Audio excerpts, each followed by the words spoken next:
les méthodes du président Paul Biya ont été, comment dire, raffinées pour pouvoir éliminer tous les concurrents politiques. On peut lui donner, peut-être, on peut le dédouaner avec peut-être l'objectif qu'il s'était donné d'atteindre, c'est-à-dire de libérer le Cameroun. Mais est-ce que c'était vraiment cela la méthode? Parce que cela n'empêche quand même que vous puissiez reconnaître le mérite de celui qui est en face.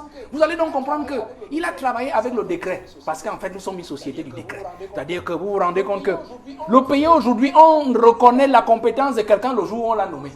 Vous ne connaissez pas quelqu'un hier, mais dès qu'on l'a nommé, vous vous dites, ah bon, c'était le plus compétent de notre village. Ah, c'est pour cela que le président, lui, le connaît. Il le connaît comment?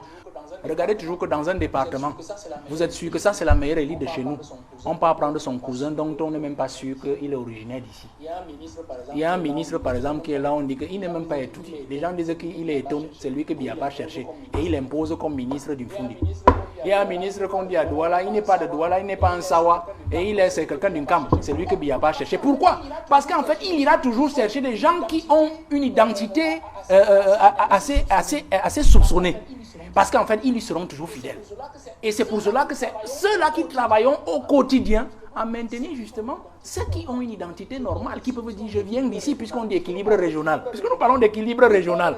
Pourquoi on ne respecte pas toujours les natifs d'un endroit lorsqu'il faut donner le décret, quand ils sont les excellents? On part toujours celui qui a des origines, on part toujours chercher celui qui a des origines douteuses pour positionner un endroit sur la base du décret. Et du coup, c'est lui qui vient vous commander. C'est lui qui vous raison parce qu'en fait, il y a besoin de cela pour tenir le pays. Ça, c'est Valère Bessala. Un zombificateur.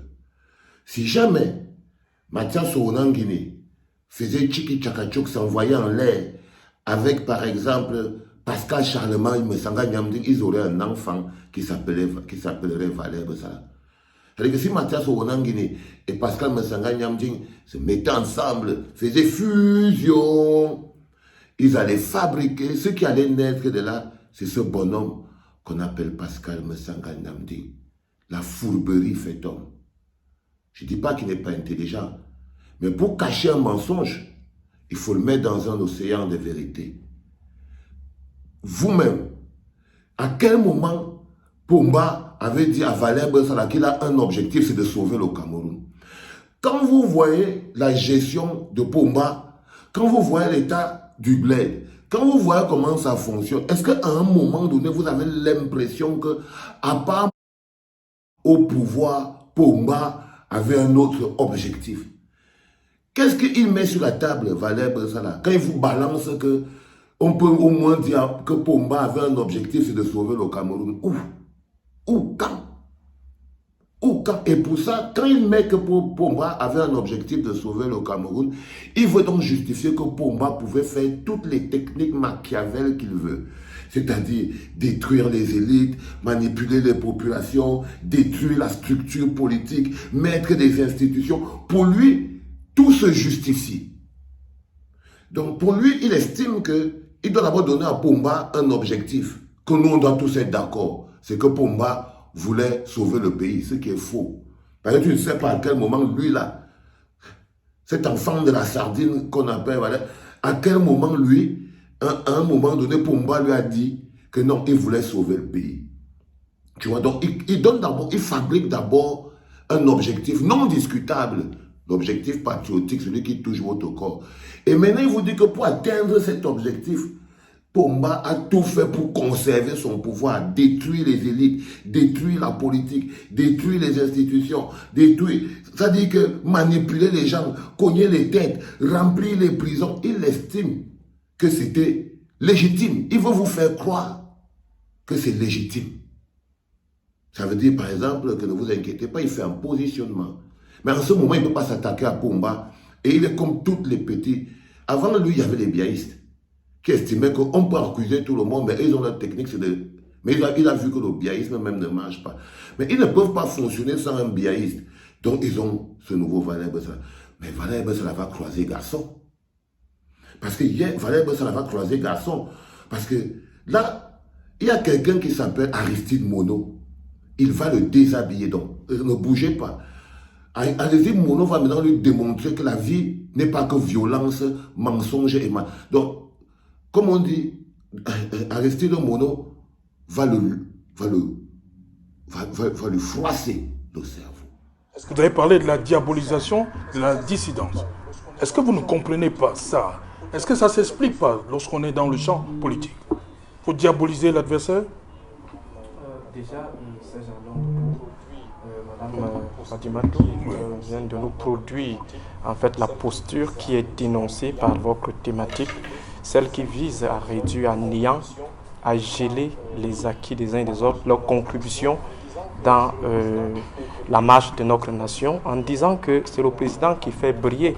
C'est comme si le président de la République avait envoyé Kamto à l'école. C'est le président de la République qui avait prêté à Kamto le cerveau.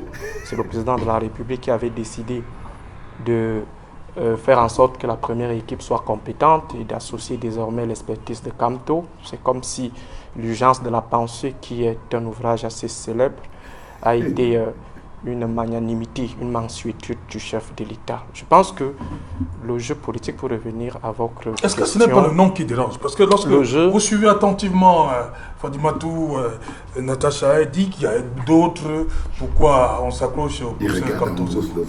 Pour le moment...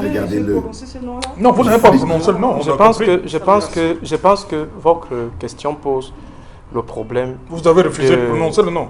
Le problème de la galanterie en politique, le problème du fair play politique. Le jeu politique en démocratie, parce qu'il faut préciser, en démocratie, c'est comme un jeu de foot, c'est comme du sport. Il y a certains qui s'amusent à convoquer les principes ou alors les paradigmes qui ont été développés par des grands penseurs tels que Machiavel ou alors Jean-Paul Sartre dans des univers politiques antidémocratiques ou rien à voir avec la démocratie, prendre ces paradigmes, venir les coller au jeu politique en démocratie. Lorsqu'on vous dit la politique c'est le sang, on vous convoque Machiavel. Il faut dire aux téléspectateurs que Machiavel a théorisé sur la principauté. Il n'a pas théorisé sur la République. Il n'a pas théorisé sur la République démocratique. Il n'a pas théorisé sur la royauté.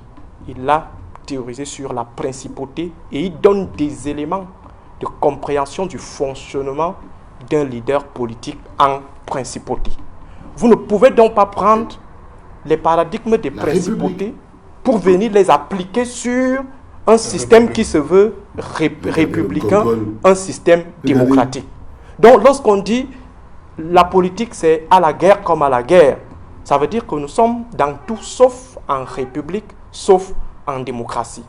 La politique en démocratie, c'est du sport pur et simple, pour reprendre un peu Norbert Elias. C'est-à-dire que les acteurs ont pratiquement le même nombre de joueurs. Ils ont les mêmes capacités à convoquer les supporters au stade. Et les supporters, et avant le match, il y a des conférences d'avant-match, où des différents sélectionneurs ou les différents camps adversaires et non ennemis se lancent d'ailleurs des fleurs en guise de respect. Et leur problème, c'est de produire du jeu, même si derrière le jeu, il y a un enjeu. Maintenant, ils ont des couleurs distinctes. Il y a un arbitre. L'arbitre n'est pas choisi par un camp. L'arbitre est choisi par l'organisateur de la compétition. Maintenant, il joue. Pendant le jeu, il peut y avoir des actes d'anti-jeu. Mais l'acte d'anti-jeu ne constitue pas la règle du jeu. C'est-à-dire qu'on peut, par exemple, au cours du match, avoir le coup de tête de Materazzi, le coup de tête de Zidane sur Materazzi. Mais ce coup de tête de Zidane sur Materazzi ne devrait pas être un repère pour dire que c'est comme ça qu'on joue au football. On peut avoir, par exemple, la main de Thierry Henry, c'est-à-dire un peu de tricherie. Mais cette main de Thierry Henry ou la main de Diego Maradona ne devrait pas être considérée comme l'élément de référence pour ce qui est du jeu politique. Maintenant, après le match, les différents acteurs peuvent donc se décider de s'échanger de maillots. Ils se serrent les bras et lors de la conférence, généralement, ce sont également ces mots respectueux à l'égard des adversaires. Même si on peut avoir également des actes d'anti-jeu dans les vestiaires ou lors de la conférence de presse, par exemple le coach algérien. Donc il faut expliquer aux Camerounais, il faut expliquer au peuple que nous ne sommes pas en principauté où il faut appliquer des choses dures. On vous dit, la reine d'Angleterre, elle a déjà fait pratiquement, on sait combien d'années, par conséquent, Paul Biya devrait aussi. Est-ce que nous sommes alors dans un système anglais? On vous dit, le pape François ou le pape Jean-Paul II, il a fait, est-ce que nous sommes dans un système de papauté? Nous sommes dans un système présidentiel, semi-présidentiel, semi-présidentiel ou semi-parlementaire selon les différents bords, et on est en situation de démocratie. Et la démocratie intègre donc le fair play. Lorsqu'on dit par exemple qu'il faut respecter le mérite, on ne dit pas qu'on devrait respecter le mérite des méritants partout, mais on ne devrait pas geler ce qui est intrinsèque à eux, ce qui constitue leur singularité. Ça veut dire tout simplement que si Richard Bona n'est pas d'accord avec Paul Biya, on ne devrait pas lui enlever son talent d'artiste. On ne devrait pas avoir quelqu'un qui joue uniquement dans des anniversaires ou alors dans des mariages, comme ça, venir banaliser le travail qui est abattu par ce talentueux. Ce n'est pas parce que monsieur Manu Dibango a été reçu par le président de la République qu'au lendemain de sa visite à la présidence, on va commencer à construire des analyses assez banalisantes, stigmatisantes, en essayant de le diaboliser. Donc c'est de ça qu'il s'agit. C'est pourquoi j'ai fait les efforts tout à l'heure de mettre quelques réserves avec le devoir d'ingratitude du professeur Magloire Ondoa. C'est-à-dire qu'on peut dire, oui, le professeur Maurice Kamto est un piètre politicien. On peut le dire. Je suis juste dans des suppositions, dont ce qu'on entend ça et là. On peut dire qu'il est un piètre politicien, mais de là à dire qu'il est nul en droit, il est nul en sciences politiques, il est nul dans tel domaine, ça devient tout simplement le manque de galanterie, et c'est ce qui est dénoncé. Le président Paul Biya, par exemple, il a ses valeurs, mais on ne va pas les essorer tout simplement parce que il est un infatigable bâtisseur, ou alors il s'est décidé de s'accrocher comme ça éternellement au pouvoir. On va reconnaître que voilà peut-être un monsieur qui a fait des efforts de mettre jusque-là ses enfants en dehors de la parentocratie. C'est-à-dire qu'au moment où ses collaborateurs sont en train de faire tout pour donner les postes à leurs enfants, Paul Biya fait des efforts de mettre ses enfants à l'abri de cette distribution parentocratique. On devrait donc le reconnaître sous réserve peut-être d'un changement demain avec ce qui se lit là chez les franciscains. Voilà. Donc nous sommes en train de dire qu'il faut reconnaître le mérite de tout un chacun dans sa singularité. Peut-être sur le plan politique, quelqu'un peut être piètre, mais cela ne devrait pas essorer ou alors geler tout simplement tous ses acquis. Je vais donner quelques minutes à Valère, c'est promis, hein, on va revenir amplement après le journal, mais 2 minutes avant qu'on aille Oui, ça va vite, hein. Ça va vite, Valère Bessa, 2 minutes avant qu'on aille à Douala. On va revenir de long en large, hein, c'est promis. Si je pourrais dire grand chose. Ok, mais bon, allez-y rapidement. Je vais rapidement dire une chose, c'est que le docteur Mono a parfaitement raison quand il parle, mais je ne voudrais pas qu'on fasse une fixation, parce que le thème que vous avez choisi est beaucoup plus grand que Kamto Maurice. Oui, justement. Vraiment, c'est un problème général qui concerne tout le pays. Justement. Pour faire court, là, le docteur Aristide Mono vient de faire comprendre à Valère Bessala que la politique, c'est pas la guerre. C'est pas à tout prix. Ce n'est pas le pouvoir à tout prix qu'il y a la galanterie. Il y a les règles. Et qu'on ne peut pas tout justifier par... Comme il voulait conserver son pouvoir, comme c'était à lui de protéger son pouvoir, il a embrouillé cela, il a mis ceci, cela, il a mis ça là, ceci, et ça lui permet de rester. Dès qu'on finit de dire ça, développement sort où dedans? Là, Aristide Mono apprend à Valère Bessala qu'il y a ce qu'on appelle les règles et la galanterie. C'est-à-dire que la galanterie politique, les trucs que lui ne connaît pas, hein, parce que pour lui là, Pomba est l'homme le plus stratège qui voulait libérer le Cameroun. Jusqu'à présent, Pomba n'a toujours, 40 ans après, on n'a pas encore vu la première chaîne tomber.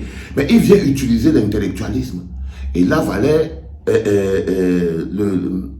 le docteur Mono lui dit que non. Je suis désolé, ton truc de venir t'asseoir, justifier comme que quelqu'un peut détruire les institutions, détruire des personnalités, remplir les prisons, appauvrir le pays, rendre les gens misérables, tout ce qu'on a de bon, rien. Faire de nous l'un des derniers pays au monde Et toi, tu te lèves, tu veux venir faire croire aux gens que, en fait, il avait un objectif derrière, c'était de sauver le pays. Et que tout le monde autour de lui, eux, ils ne lorgnaient que son pouvoir. Et lui, il devait donc protéger. Donc, il veut d'abord transformer tous les gens qui sont autour en des gens qui ne cherchent que le pouvoir.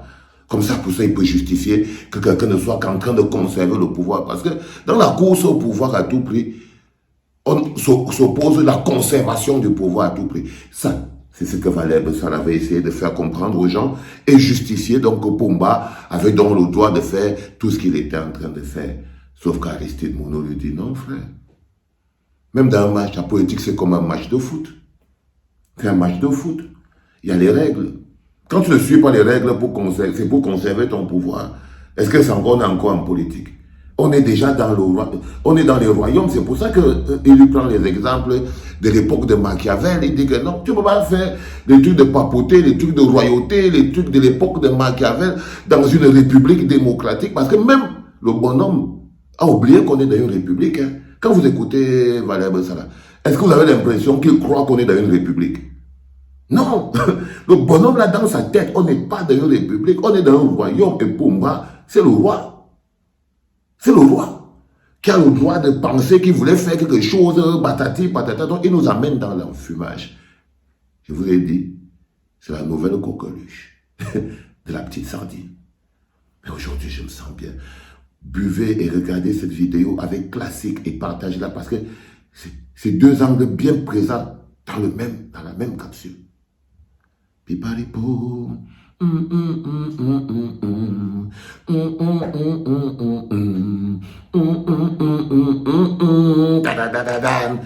Pipipipao. Para.